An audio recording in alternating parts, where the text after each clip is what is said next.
안녕하십니까. 종로기술사학원 부원장 권유동입니다.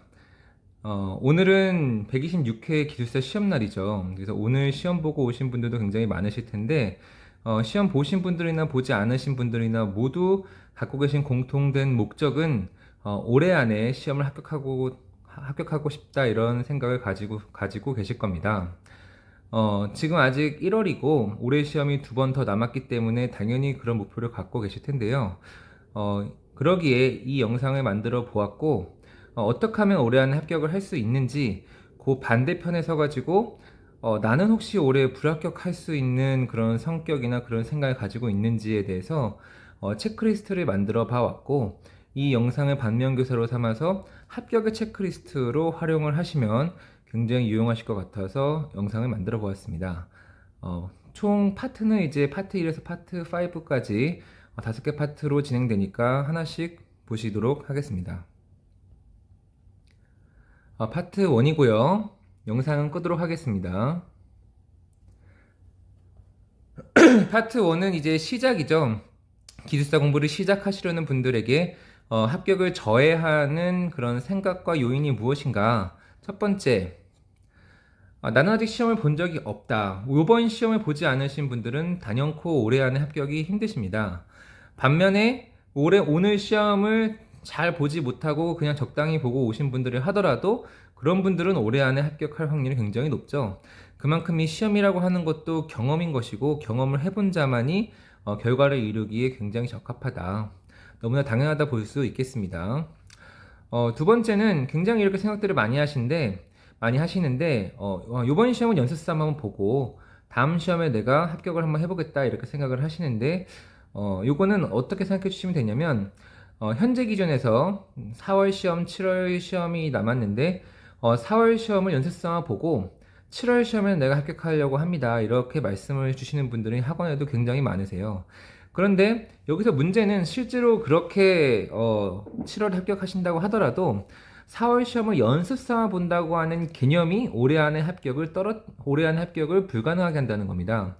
우리가 현재 공부 시간이 부족하고 뭐 여건이 좋지 않아 가지고 충분히 준비를 하지 못했다고 하더라도 4월 시험을 충분히 대비하고 그 나름대로의 이제 그 과정을 갖고 합격을 위한 준비를 하셔야지 연습 삼아 본다는 아니한 생각으로는 올해 안에 합격이 불가능하니 굉장히 유의하셔야 되겠고요.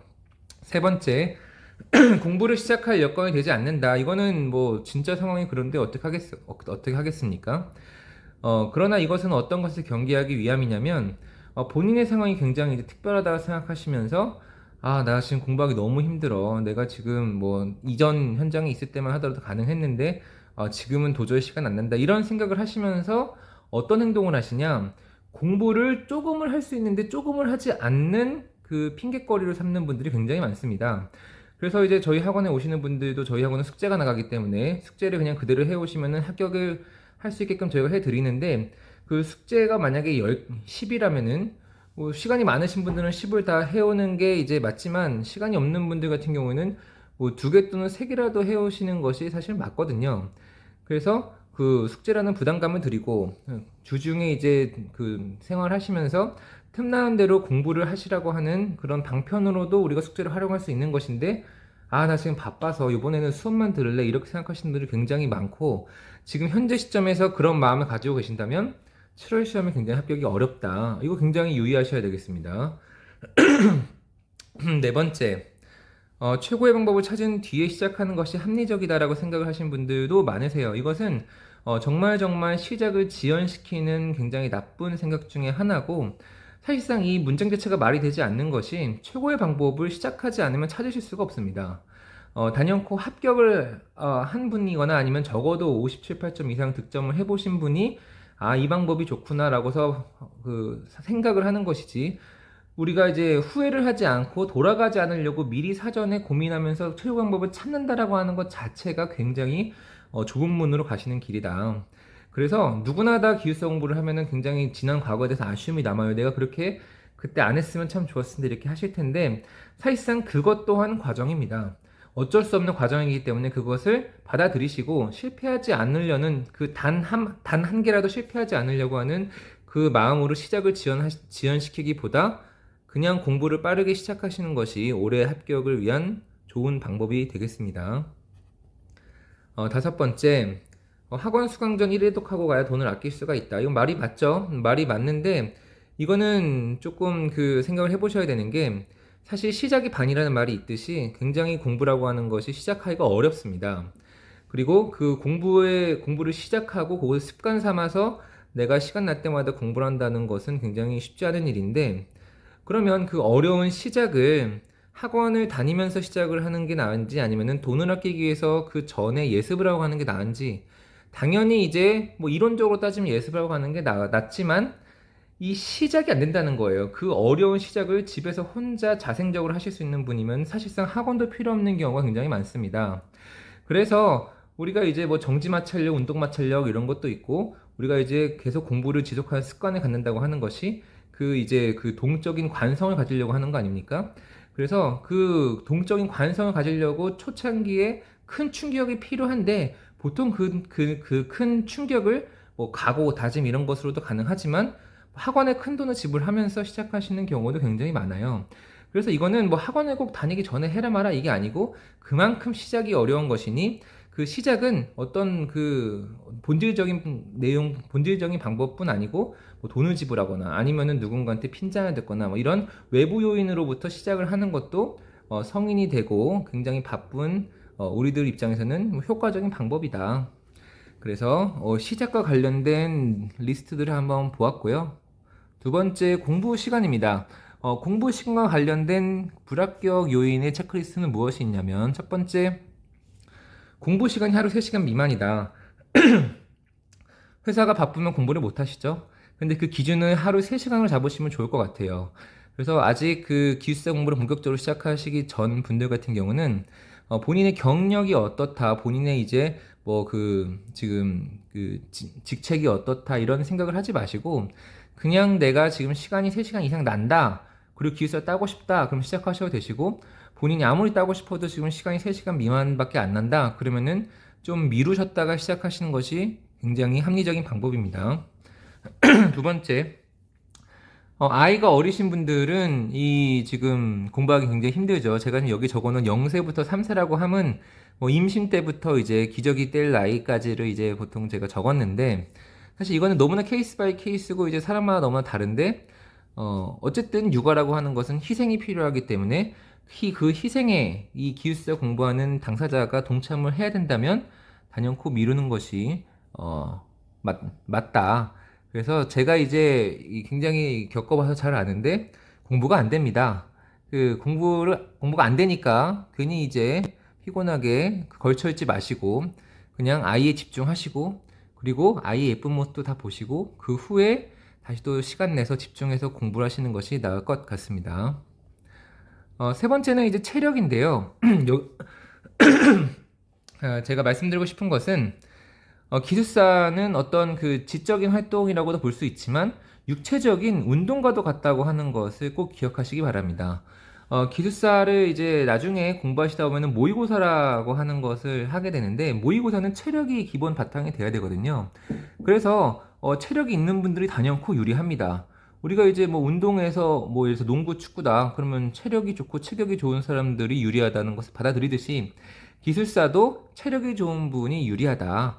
이것도 사실이니 한번 체크해 보시면 되시겠고 네 번째 부모님 또는 배우자 건강이 안 좋다라고 하는 것은 어떻게 이해하시면 되냐면 너무 당연하죠. 우리가 이거는 기술사가 절대적으로 우리의 삶의 우선순위가 될 수가 없다는 거예요.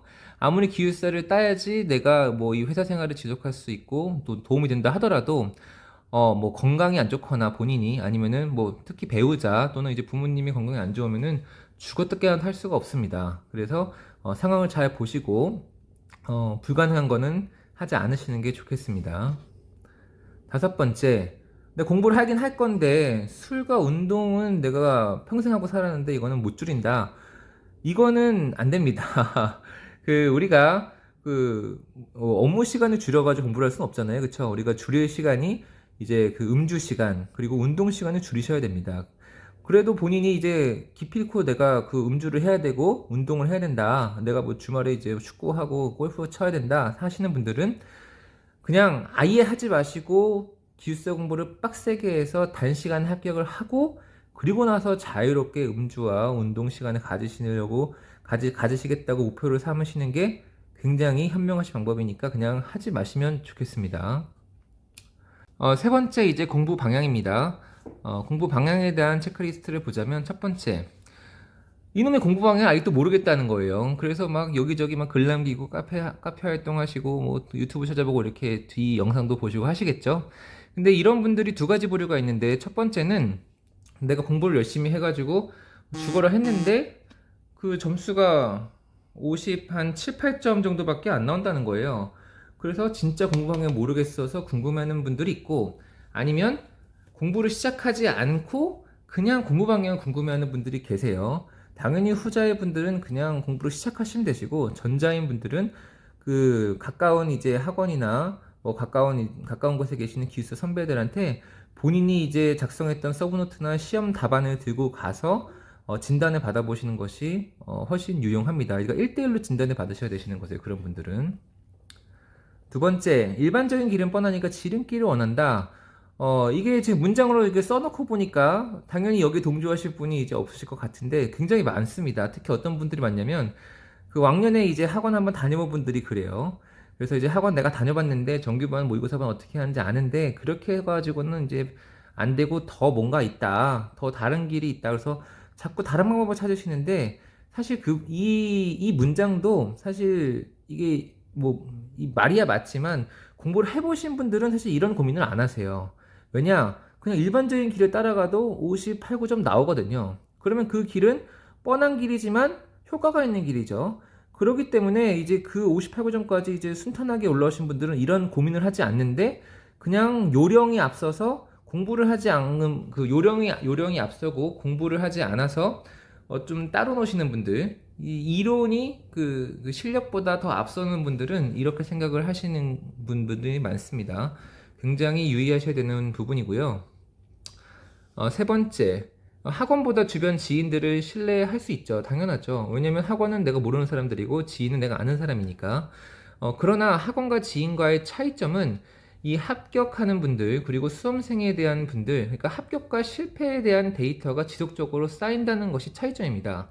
요새 유행하는 것이 MBTI라고 뭐 그 16개 플러스 뭐 곱하기 두 가지 분류로 해가지고 성격 분류하는 그런 게 있는데 이제 그런 것처럼 사실상 공부하는 방법이 굉장히 각양각색이세요. 그래서 본인에 맞는 방법, 그리고 이런 경우에 어떻게 해서 다른 사람이 성공을 했는지, 그 고비를 넘어갔는지, 그런 것들에 대해 데이터를 충분히 가지고 있는 곳에서 이제 그 조언을 받으셔야 되는데, 제 생각에는, 물론 지인들의 의견을 당연히 들어야죠. 들어야 하는데, 그 길을 학원에서는 되게 잘 알고 있다. 그래서 학원이 못 믿어오시다면, 학원에 강의하시는 강의 교수님이 있죠? 강의하시는 그 강의하는 이제 담당 교수님한테 면담 요청하셔가지고 상담 받으시는 것을 추천드립니다. 네 번째, 내가 아직 모르는 기술세 비밀 노하우가 존재한다. 이게 이제 아까 두 번째랑 비슷한 것 같은데 진짜 이런 분들이 계세요. 그래서 특히 공부를 만 10년 정도 하신 분들이 보통 이런데 학원들은 절대 안 가죠. 학원 안 가고 이제 어디에 이제 뭐 숨은 고수가 있다. 뭐 블로그 어디 숨은 고수가 있다고 하면 그분들 찾아가고 뭐 어디 현장에 이제 뭐 전설적인 뭐 그 사람이 있다더라 하면은 가서 뭐 찾아가셔 가지고 뭐 선물 사들고 가고 접대하고 이렇게 하시는 분들 계신데 사실 비밀 노하우라고 하는 게 없습니다.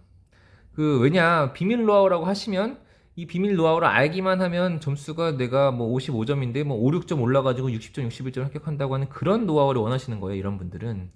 그런데 그 어떤 노하우라도 그 노하우로서 올릴 수 있는 점수가 한 1점에서 최대 2점입니다. 그러니까 내가 공부를 한 58, 9점 정도까지 이제 내가 쌓아 올리고 나서 그리고 나서 나에게 맞는 어떤 노하우를 하나 채택해가지고 그 58, 9점의 그 구간을 넘어서 합격을 하는 거거든요. 그런데 이제 비밀 노하우라고 하는 그 정도의 이제 큰 폭의 이제 점수 도약이 가능한 방법은 제가 알기로는 없고 영원히 없을 것 같습니다. 이런 게 없다고 생각하시고 돌아다니게 하지 마시고 그냥 책 펴서 공부하시고 그냥 뻔한 거 공부하시는 게 기숙사 실력 향상에 당장 도움이 훨씬 되겠습니다. 다섯 번째, 교재 또는 합격자 서브 구입 비용이 아깝지 않다. 이거는 연세가 좀 있으신 분들이 이렇게 생각을 많이 하시는데 사실 이 자세는 굉장히 훌륭하시죠. 제가 그걸 뭐라고 하는 것이 아니고, 사실상 저 입장에서는 좀 아깝습니다. 왜냐, 우리가 이제 뭐 교재를 만든다. 이제 막 내가 강사다. 강의를 하기 위해서는 이런 교재랑 이제 어떤 자료들을 이제 수집해야 되겠죠. 그러나 수험생분들은 그 수많은 교재 중에 교재 하나만 선택한 다음에 그 교재만 판다고 하더라도 거의 대다수의 분들이 그 책 한 권으로 합격이 가능한 분들이 많으세요. 이것은 자료를 여러 가지를 취합해서 내가 전문가가 되는 것이 이제 맞다라고 이런 방향을 잡으시는 것과, 아니면 단 한 권의 책이라도 그 책에 있는 노하우를 내 것으로 만들겠다라고 하여서 선택과 집중을 하는 거거든요. 그래서 여러 개 구입하지 마시고 하나만 구입하셔가지고 그거를 깊게 파세요. 그러면은 그 저자분도 뭐 다른 분에 비해서는 이제 뭐 안 훌륭할 수도 있지만 어쨌든 기숙사 합격한 합격자 분이시기 때문에 합격하기 위한 충분한 노하우가 있습니다. 그렇기 때문에 교재 한 권만 보셔도 사실상 문제가 없다. 그래서 아깝다 생각하시고 이 구입을 하시는데 너무 애쓰지 마시고 갖고 계신 걸 활용하시는 게 가장 좋겠습니다. 네 번째, 이제 기술사 공부의 고집스러운 부분에 대해서 한번 체크리스트를 볼 텐데요. 첫 번째, 서브노트가 중요하지만 만들기 싫어서 현재 없다. 굉장히 당당한 이제 스탠스를 취하고 계신 분들인데, 오늘 이제 강의 주제 타이틀이 뭐냐? 올해 안에 합격이 가능하겠냐 이거죠, 그쵸? 당연히 올해 안에 합격이 안 됩니다. 서브노트가 있는 분과 없는 분은 시험이 다가오면 다가올수록 반복을 하는 횟수에서 효과가 굉장히 차이가 많이 나게 됩니다. 그래서 어떤 지식이 아니고 그 시험에 적용하는 어떤 실용적인 방법으로서 서브노트가 활용되는 것인데, 이것이 굉장히 뭐 그 옛날 방식이고 굉장히 힘들고 단순 무식하고 이렇게 바라보시면 안 되세요.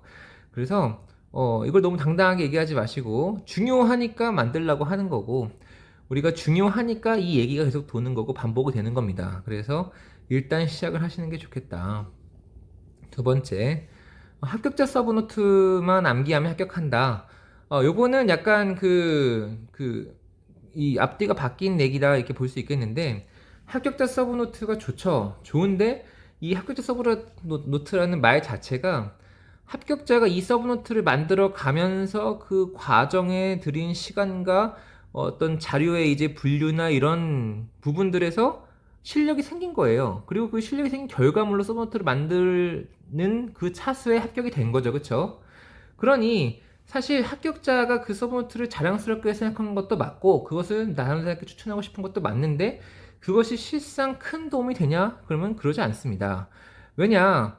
뭐 말 맞다나 진짜 그 서브를 다 통째로 암기가 된다면 뭐 효과가 없을 수는 없겠죠. 암기가 통째로 된다면. 그러나 우리가 이 암기라고 하는 행위를 할 때에는 암기하기 쉬운 포맷으로 우리가 만들어야 되는데, 그것이 결코 합격자 서브가 아니에요. 내가 만든 서브를 암기해야 되는 것이지 합격자 서브가 결코 아니고, 결국 내가 만든 서브가 부족하더라도 그 서브노트를 만들어가는 과정에서 우리가 얻을 수가 있고, 또 그 과정에서 암기가 되는 거기 때문에 그 결과물만 취하고서 다른 사람의 그 과정에서 이제 발생한 이 암기와 합격이라고 하는 결과를 가져갈 수는 없는 겁니다. 세 번째, 난 내 글씨가 너무 싫다. 물론 저도 제 글씨를 이렇게 좋아하지 않아요. 저도 그래서 고등학교 2학년 때 옆자리에 있던 친구 글씨 따라하다가 그 뭐 어떤 건 이제 뭐 고쳐주고 어떤 건 안 고쳐주고 해가지고 뭐 삐뚤빼뚤 이제 약간 균질하지가 않아요. 그런데 이제 기술사 공부하시는 분들 같은 경우 이렇게 생각 많이들 하시는데, 사실상 결국에 내가 이건 싫은 건 싫은 거고, 그러나 내가 시험장에 가서 내가 답안지에 써야 될 글씨는 내 글씨죠, 그쵸? 그래서 이거는 운명이라 생각하시고 그냥 그 글씨를 계속 마주하시면서 결국은 내가 이 글씨로 평가를 받아야 하니 그걸 인정하고 들어가고 인정하고 빨리 적응하시는 게 낫습니다. 그래서 내 글씨가 좋고 나쁘고를 따지지 마시고 어차피 결정된 것이니 이것으로 밀고 나가자. 그리고 실상 글씨가 합격 여부에 이 뭐 관여를 하는 정도가, 뭐 글씨가 좋으면 일찍 합격한다 이 정도지, 글씨를 못 쓴다고 해가지고 합격을 못 한다 이거는 전혀, 그건 말도 안 되는 얘기입니다. 그러니까 걱정하지 마시고, 다만 이 글씨가 싫은 것과 마찬가지로 내가 그린 그림은 더 싫다 이런 분들이 있어요. 특히 이제 시공기술사분들 같은 경우는 그림을 그리려 많이 하는데 그림을 못 그리는 분들이 특히 토목에 많이 계신데, 어쩔 수 없이 남이 그리니까 우리도 그려야 되는 겁니다. 그런데 그 그림이 내가 그린 그림이 싫다고 해가지고 보통 여기서 그 어떻게 돼야 되냐? 두 가지 길이 있는데 첫 번째는 그러나 해야 되기 때문에 그림 연습을 하는 분들이 있고 두 번째 내가 그린 그림이 싫기 때문에 합격자 서브노트를 이제 더 선호하는 분들이 여기서 또 이런 이유 때문에 또 생기죠. 그러나 우리가 이 마찬가지로 그림 연습을 본인이 직접 본인 손으로 하셔야 되는 거고 그것으로 우리가 합격이 만들어진다고 하는 것에 전혀 그 이견이 없을 정도로 그 확실한 부분이고 특히 본인 성적이 현재 55점, 56점대 머무르고 있다. 그런 분들은 그림 연습을 안 해서 그런 것이 확실하거든요. 그러니까 그 그림을 아는 것과 그 그림을 내가 이해하고 있는 것과 연습을 10번 해가지고 내가 적은 대로 똑같이 복사 붙여넣기 하는 것과 그건 아예 다른 겁니다. 그래서 우리가 그 인쇄기와 복사기의 이제 차이점을 보시면 되시는데 내가 내 머릿속에서 인쇄를 뭐 그 어렴풋이 형태를 할 수 있다 하더라도 시험장에서 원하는 건 복사기 수준이에요. 근데 그 복사기 수준은 연습을 해야지만 가능하다. 반드시 그림 연습하셔야 되시고 다섯 번째 타인의 서브노트라도 다독하면 합격이 가능하다. 요거는 두 가지 측면에서 틀렸는데 뭐냐? 타인의 서브가 아니고 내 서브죠, 그쵸? 내 서브라도 다독하면 합격이 가능하다고 하는 것이고 내 서브라도 다독보다 많이 써야지만 합격이 가능합니다. 결국 리딩보다 라이팅이라고 하는 것이니 요것에 대해서는 제가 다른 영상에서도 많이 다뤘으니 이 정도로만 설명드리겠습니다. 다섯 번째는 시험이라는 거예요. 결국에 이것은 이게 공부가 아닌 시험이라고 하는 것인데 그래서 첫 번째 이해보다 암기가 중요하죠. 당연하죠. 왜냐 공부는 이해죠, 그쵸? 근데 시험은 암기가 수반돼야 됩니다. 그래서 공부를 하는 목적이 시험을 보기 위한 암기예요. 그래서 이해를 해서 암기를 하는 건데 뭐 이해는 되게 이제 뭐 세련된 말이고 암기는 뭐 올드 패션 한 건지 암기가 중요하다고 하면 뭐 무슨 암기가 중요해 이해가 중요하지 분량이 뭐 몇 개까지 몇 개를 암기할 텐데 이렇게 말씀하시는 분이 계신데 아니 이해를 한다는 게 암기를 한다는 거예요. 그게 왜 암기를 말하면 싫어하는지 모르겠어요. 반복해서 암기를 한다는 거죠, 그쵸?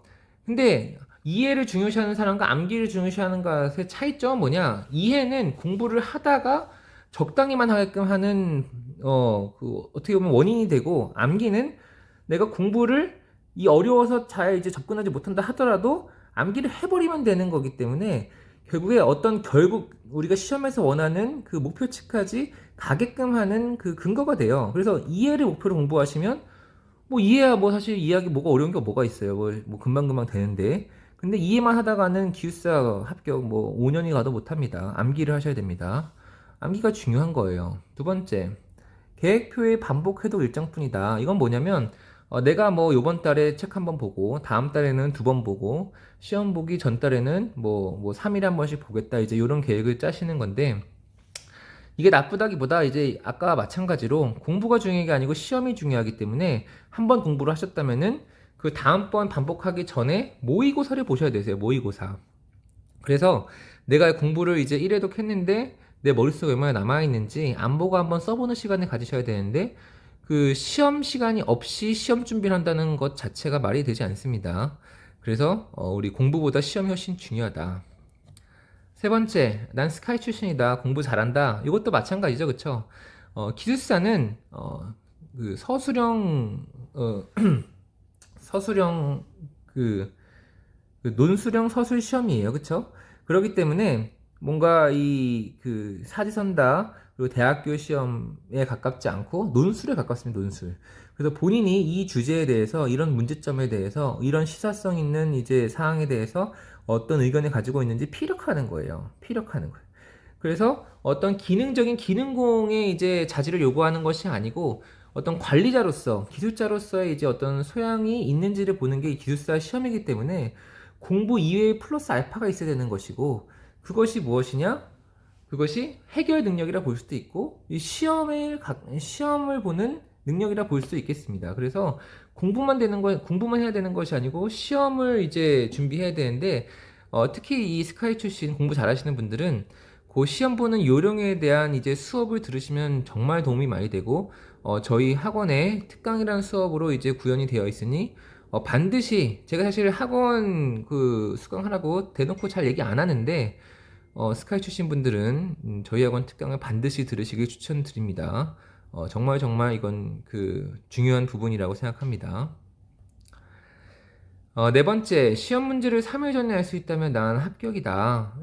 뭐, 예를 들어서, 뭐 예상 문제를 이제 뭐 돈 주고 산다든지, 뭐 학원들에서 이제 이 문제 꼭 나옵니다라고 하는 문제를 이제 뭐 담당 교수랑 친해가지고 내가 뒤로 받아서 뭐 공부하면 합격하겠다는 생각하시는 건데, 사실상 그렇게 해서 합격을 할 수 있겠죠, 그쵸?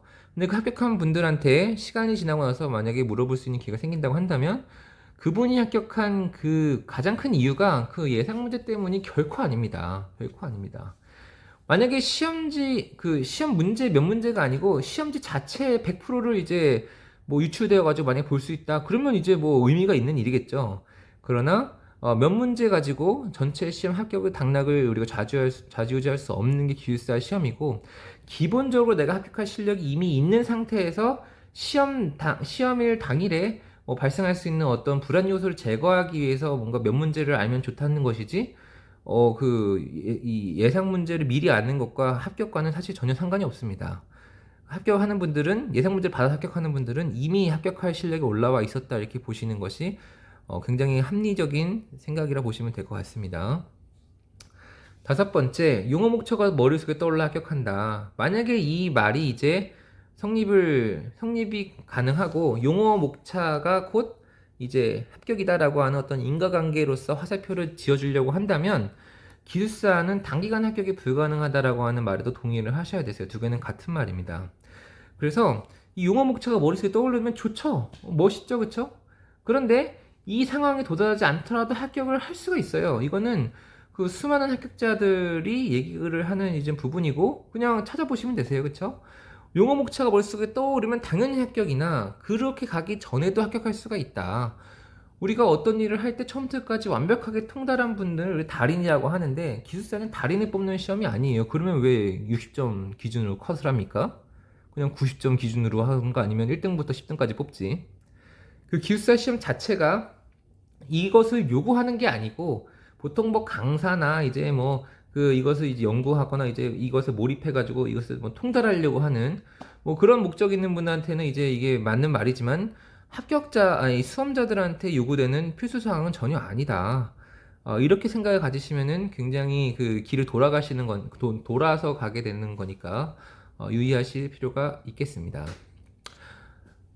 이렇게 이제 5가지 파트, 이제 25개 문항으로 불합격의 요인에 대해서 난 올해 불합격하는지 한번 체크리스트를 만들어 봤는데요. 결국에 제가 이제 말씀드리고 하고자 하는 바는, 그래서 지금 이거 들으시는 분들이 올해 불합격한다 이 말을 하고 싶은 게 아니잖아요, 그쵸? 그래서 이런 요소들을 제거해가지고 올해 안에 합격을 해보자라고 하는 게 이제 주제인 것이고, 마지막으로 계속 이 지금 상단에 저 불합격이라는 단어가 떠 있어가지고 저 단어를 없애고, 아주 그 제가 만들었지만 아주 마음에 듭니다. 이 불자를 떼버리고 나는 올해 합격인가? 라는 질문에 다 합격할 수 있다. 이런 이제 마음을 가질 수 있으시도록 좀 잡생각이 들 때마다 이 영상을 보시면서, 사실 이제 뭐 4월 시험까지 77일, 그리고 7월 시험까지 77일, 이제 얼마 남지 않은 시간밖에 없는데, 그 시간 동안 고민하지 마시고 그냥 합격으로 가는 길로 이제 직진하시길 진심으로 바랍니다. 이상 종로기술사건 권유동이었습니다. 감사합니다.